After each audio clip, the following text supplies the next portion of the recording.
La Décima Radio. Cultura y diversidad sexual para todas, todos y todes. Regresamos.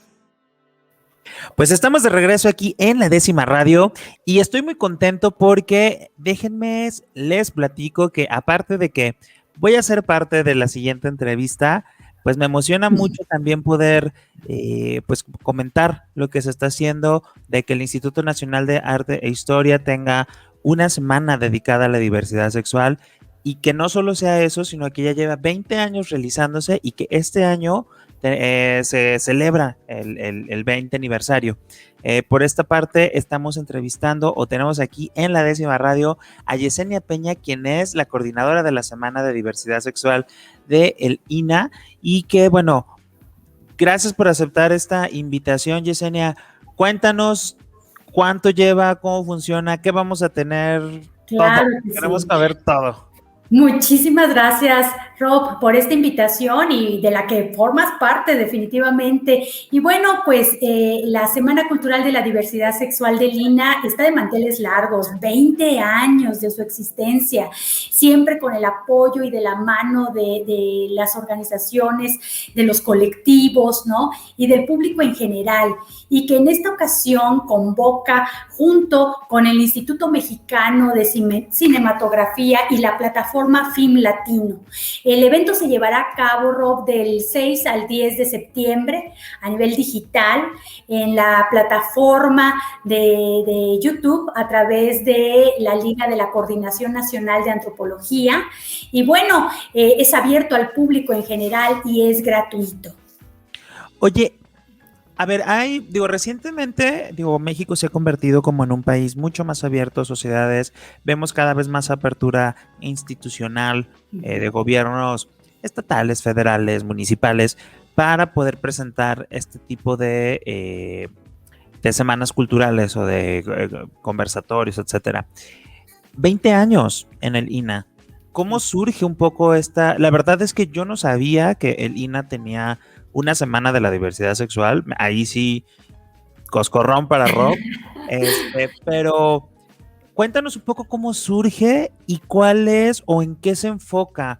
Al ser el Instituto de Arte e Historia a nivel federal, tiene como algo, se centra, no sé, más en temas de cuestiones históricas, de documentación.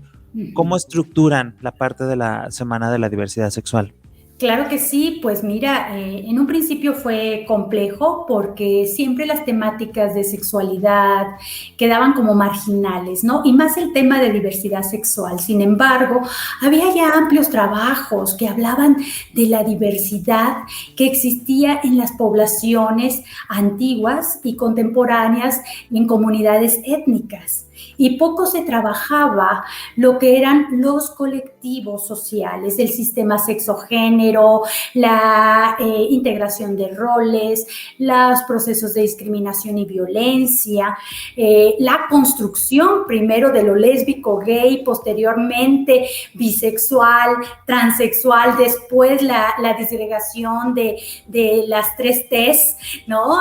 Y la inclusión ahora de lo queer y de lo fluido en cuanto a la expresión de las identidades genéricas.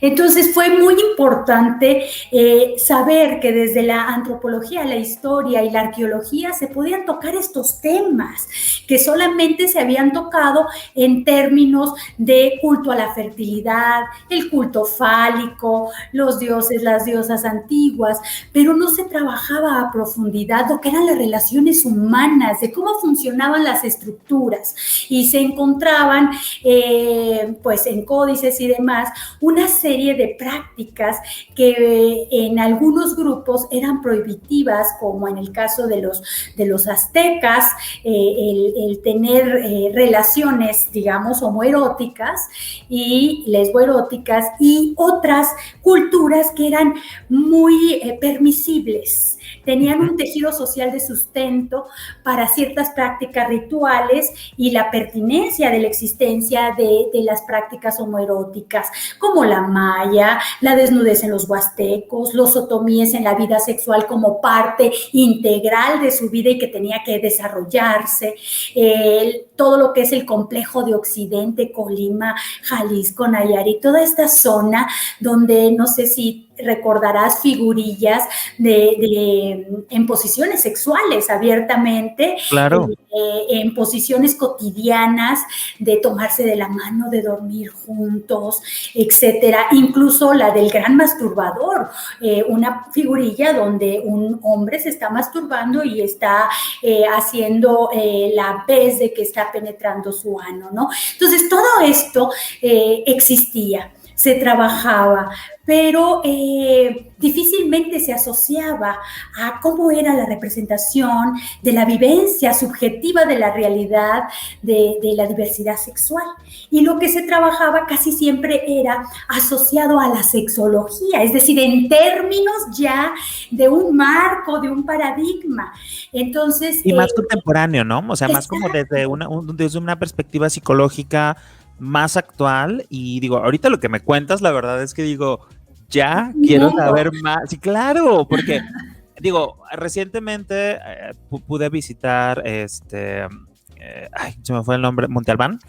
Y entonces Ajá. te das cuenta que hay, digo, por hacer la referencia ahorita, y en ese momento me sorprendió como toda la civilización que ya existía hace años, y ahorita con lo que me platicas desde, pues claro, o sea, como bien han dicho muchos historiadores, desde las personas homosexuales hemos existido desde siempre. Claro, porque es parte de la naturaleza y es parte también de la experiencia de la vida humana, ¿no? Y es una forma de experimentación positiva para el desarrollo humano, ¿no? Entonces, en todas las culturas ha existido, en todos los tiempos, las prácticas homoeróticas, lesboeróticas, y que es justo en muchas de las culturas y en el actual sistema que tenemos, donde la expresión de la diversidad sexual, pues cobija la gran variedad y diversidad de expresiones sexogenéricas, pero también orientaciones sexuales y de género en general. Entonces, en ese sentido, hoy en día, en este contexto, Rob, estamos viviendo, no sin contradicciones, grupos locales, indígenas, que tienen un tejido de sustento hasta de 3 géneros o 4 géneros, como el Moshe, ¿no? Los grupos zapotecos de Juchitlán.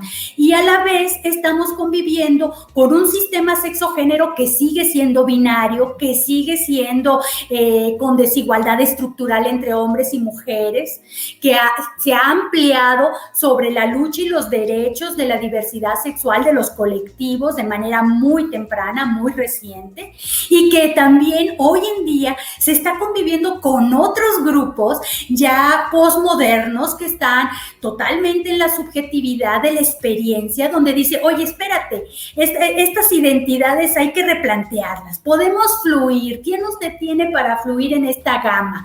Entonces son 3 digamos, momentos que ahorita existen y que hay tensiones, ¿no? Tensiones de la vieja vanguardia, de los colectivos frente a toda esta emblemática apertura de la fluidez y del cuestionamiento de lo que es el sistema sexogénero binario y de la alienación de la diversidad sexual, ¿no? Y empiezan a replantear los dos polos, ¿no?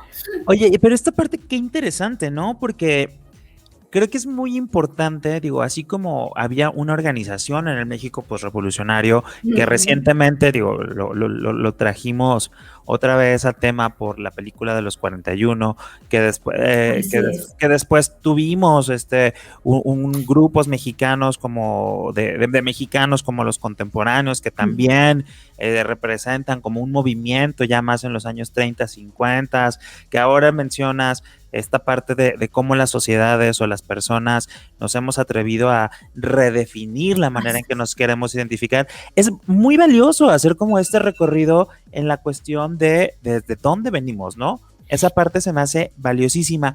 Pero para ir cerrando un poquito, digo, creo que esta conversación puede dar para mucho más.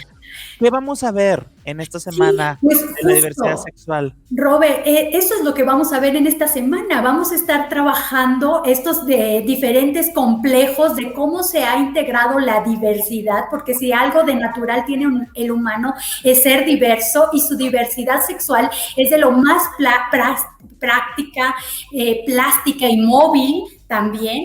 En ese sentido, pues vamos a tener conferencias magistrales. Fíjate que va a estar con nosotros, por ejemplo, Gerald Paul Calas, que habla de géneros y sexos fluidos en la actualidad en el contexto contemporáneo. Va a estar con nosotros Raquel Osborne, que nos va a hablar de la historia del amor entre mujeres, del lesbianismo en los años 20, 30, en aquella España, ¿no? Cómo se vivía y cuáles son los conflictos y las tensiones en aquella época que se estaba viviendo en ese momento. También vamos a tener por ahí la entrevista de estas chicas que desarrollaron el Mass Media de Acacias, ¿no? También una historia de amor entre mujeres, una mujer mayor con una más joven, y bueno, en un momento histórico de principios del siglo XX totalmente diferente a lo que estamos viviendo, donde se van a ver pues cuáles eran esas limitantes y los cuestionamientos de la época, que ahora nos parecen tan obvios, pero que, bueno, ¿qué te puedo decir? Ha sido muy, muy corto el tránsito de la ganancia de los derechos de la diversidad sexual, y ha sido un ejemplo de las movilizaciones que se pueden hacer para justo presionar al Estado, a los académicos, a darle continuidad a la dignificación, igualdad y libertad, ¿no? Que todos y todas y todes debemos de tener. Pero no solamente eso, vamos a tener conversatorios que se signen a lo que son los procesos de violencia que ahorita en la pandemia, desafortunadamente, en algunos espacios se han agravado con respecto a, sobre todo, jóvenes y mujeres jóvenes que tienen la condición y han tenido que convivir al interior de su familia, donde no han sido aceptados todavía del todo. También se va a trabajar los procesos que hay de atención, que quedaron muchas veces marginales ante la pandemia, ¿no? Y entonces, procesos de atención en todo: salud sexual y reproductiva, infecciones de transmisión sexual, VIH, etcétera. O sea, todos los condicionamientos que ya se tenía una manera de atención y que, bueno, de alguna manera se fueron entorpeciendo por esta emergencia, ¿no? Hacia dónde vamos, ¿no? Y cuáles serían las nuevas estrategias que se plantean. Oye, ¿y en el cine qué van a tener? No, olvídate, estamos de manteles largos. Bueno, pues para empezar, platícanos tú, porque uno de los documentales que vamos a presentar es el de Cónyuges, que es de gran interés saber justo cómo los procesos el matrimonio entre personas del mismo sexo, el matrimonio universal, los procesos de adopción, pues todo lo que se vive detrás, ¿no? Y que muchas veces cuando se hace una política pública o una ley, la gente no lo sabe y piensan que simplemente se dio por arte de magia, y la realidad es que ha habido sufrimiento, lágrimas y muchas personas que han batallado por mantener como sus derechos civiles, ¿no? En todos los sentidos. Ahora, Rob, tú platícanos brevemente de qué trata este documental. No, pues prácticamente eso, digo, aquí ya les hemos platicado de diferentes formas y bueno, van a tener oportunidad de verlo a través de Filmin Latino, de la plataforma, de manera gratuita. Ese creo que es el martes 6, si mal no recuerdo, ese día, pero van a tener más películas también. Claro que sí, vamos a tener también la película de Margarita con Popote, que es la de una chica, la vida de una chica con diversidad funcional, con parálisis cerebral infantil, que explora la sexualidad, su cuerpo, las tensiones que se enfrenta en su entorno, pero explora también la vida amorosa con otra mujer. como una posibilidad más de salir al encuentro del enriquecimiento mutuo, ¿no?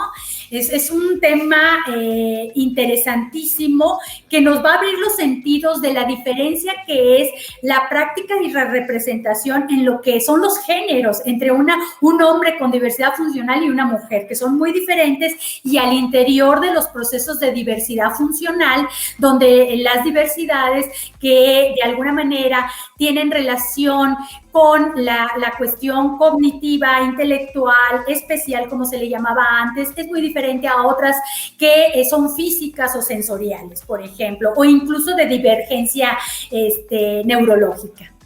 Oye, pues qué interesante. ¿Dónde pueden buscar la programación para que no se lo pierdan? Ya estamos a prácticamente nada de que empiece la Semana de la Diversidad Sexual del INAH. ¿Dónde pueden buscar más información, Yesenia? Claro que sí, pueden entrar directamente a la página del Instituto Nacional de Antropología e Historia. Ahí se encuentra ya el cartel promocional, todo el programa. Y bueno, las inscripciones están abiertas ahí en esa misma página. Son gratuitas, abiertas al público en general sin mayor problema. Y bueno, pues las esperamos, porque creo que es un evento de sinergia, nuevamente, entre los esfuerzos de las organizaciones, de los colectivos, de la sociedad civil, la academia y, por supuesto, pues el gobierno que nos está brindando esta plataforma para seguir avanzando en cuanto a nuestros derechos y la visibilidad de la diversidad sexual en México. No falta mucho por hacer, pero creo que estos esfuerzos donde podemos dialogar, donde podemos encontrar puntos de encuentro, nos da el camino hacia que otras cosas quedan pendientes, ¿no? Y sobre todo la experiencia. Creo que incorporar la subjetividad y la experiencia en estos procesos es vital para saber hacia dónde van nuestros movimientos y también la academia cómo puede apoyar. Muchísimas gracias, Yesenia. Con esto nos despedimos el día de hoy aquí en La Décima Radio. Nos vemos el próximo miércoles para conocer más historias, y yo creo que próximamente a ver si organizamos algo sobre los aztecas y diversidad sexual. Aquí ya vemos, vemos qué vamos a hacer. Yo soy su amigo Rob Hernández. Esto ha sido La Décima Radio a través de Jalisco Radio. Nos vemos la que sigue. La Décima Radio. Cultura y diversidad sexual para todas, todos y todes. Continuamos.